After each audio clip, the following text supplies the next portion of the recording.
5 साल की बेटी बाजार में गोलगप्पे खाने के लिए मचल गई। किस भाव से दिए भाई? पापा ने सवाल किया। गोलगप्पे वाले ने जवाब दिया, 10 रुपए के 8 दिए साहब। पापा को मालूम नहीं था गोलगप्पे इतने महंगे हो गए हैं। जब वे खाया करते थे तब तो 5 रुपए के 10 मिला करते थे। पापा ने जेब में हाथ डाला, 15 रुपए बचे थे। बाकी रुपए घर की जरूरत का सामान लेने में खर्च हो गए थे। उनका गांव शहर से दूर है। 10 रुपए तो बस के किराए में लग जाने हैं। नहीं भाई, 5 रुपए में 10 दो तो ठीक है, वरना नहीं लेने। ये सुनकर बेटी ने मुंह फुला लिया और बोली, अरे अब चलो भी पापा, नहीं लेने इतने महंगे। पापा के माथे पर चिंता की लकीरें उभर आई। अरे खा लेने दो ना साहब, अभी आपके घर में है तो आपसे लड़कर भी खा सकती है।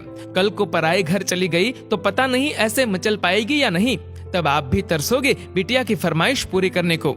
गोलगप्पे वाले के शब्द थे तो चुभने वाले, पर उन्हें सुनकर पापा को अपनी बड़ी बेटी की याद आ गई, जिसकी शादी उन्होंने 3 साल पहले एक खाते पीते पढ़े लिखे परिवार में की थी। ससुराल वालों ने पहले साल से ही उसे छोटी छोटी बातों पर सताना शुरू कर दिया था। 2 साल तक वह मुट्ठी भर भर के रुपए उनके मुंह में ठूसता रहा, पर उनका पेट बढ़ता ही चला गया और अंत में एक दिन सीढ़ियों से गिरकर बेटी की मौत की खबर ही मायके पहुंची। आज वह छटपटाता है कि उसकी वह बेटी फिर से उसके पास लौट आए और वह चुन चुन कर उसकी सारी अधूरी इच्छाएं पूरी कर दे, पर वह अच्छी तरह जानता है कि अब ये संभव नहीं है। दे दूं क्या बाबूजी? गोलगप्पे वाले की आवाज से पापा की तंद्रा टूटी। गोलगप्पे वाले से बोले, रुको भाई 2 मिनट। पास ही में किराने की दुकान थी जहां से उन्होंने घर के लिए जरूरत का सामान खरीदा था। वे तुरंत उस दुकान पर गए और खरीदी गई 5 किलो चीनी में से 1 किलो चीनी वापस की तो 40 रुपए जेब में बढ़ गए। फिर ठेले पर आकर पापा ने डबडबाई आंखें पोंछते हुए कहा, अब खिला दे भाई। हाँ, तीखा जरा कम डालना, मेरी बिटिया बहुत नाजुक है।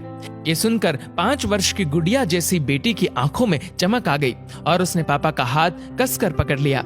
जब तक बेटी हमारे घर है उसकी हर इच्छा जरूर पूरी करे, कोशिश करे उसे हर संभव खुशी देने की। क्या पता शादी के बाद उसकी कोई इच्छा पूरी हो पाए या ना हो पाए।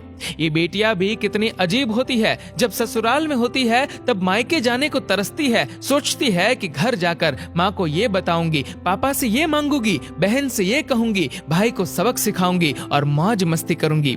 लेकिन जब सच में मायके जाती है तो एकदम शांत हो जाती है, किसी से कुछ भी नहीं बोलती, बस माँ बाप भाई बहन से गले मिलती है, बहुत खुश होती है, भूल जाती है कुछ पल के लिए पति और ससुराल, क्योंकि एक अनोखा प्यार होता है मायके में, एक अजीब कशिश होती है मायके में। ससुराल में कितना भी प्यार मिले, माँ बाप की एक मुस्कान को तरसती है ये बेटियां। ससुराल में कितना भी रोए पर मायके में एक भी आंसू नहीं बहाती ये बेटियां, क्योंकि बेटियों का एक भी आंसू माँ बाप भाई बहन को हिला देता है, रुला देता है।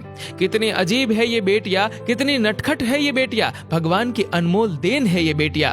हो सके तो बेटियों को बहुत प्यार दे, उन्हें कभी भी न रुलाए, क्योंकि ये अनमोल बेटी 2 परिवार जोड़ती है, 2 रिश्तों को साथ लाती है अपने प्यार और मुस्कान से। ईश्वर से प्रार्थना यही है कि सभी बेटियां खुश रहे हमेशा, भले ही वो मायके में हो या ससुराल में। खुशकिस्मत है वो लोग जो बेटी के बाप है, उन्हें भरपूर प्यार दे, दुलार करे और यही व्यवहार अपनी पत्नी के साथ भी करे, क्योंकि वो भी किसी की बेटी है जो अपने माँ बाप का घर छोड़कर आपके साथ पूरी जिंदगी बिताने आई है। उसके पिता की सारी उम्मीदें सिर्फ और सिर्फ आपसे है। दोस्तों, इस वीडियो को लेकर आपकी क्या राय है नीचे कमेंट करके जरूर बताएगा और अगर आपको ये वीडियो अच्छा लगा हो तो इस वीडियो को लाइक करेगा, शेयर करेगा ज्यादा से ज्यादा लोगों तक और ऐसे ही और भी इंस्पिरेशनल वीडियोस के लिए सब्सक्राइब करें हमारे यूट्यूब चैनल को और फेसबुक पर फॉलो करें हमारे पेज को। धन्यवाद।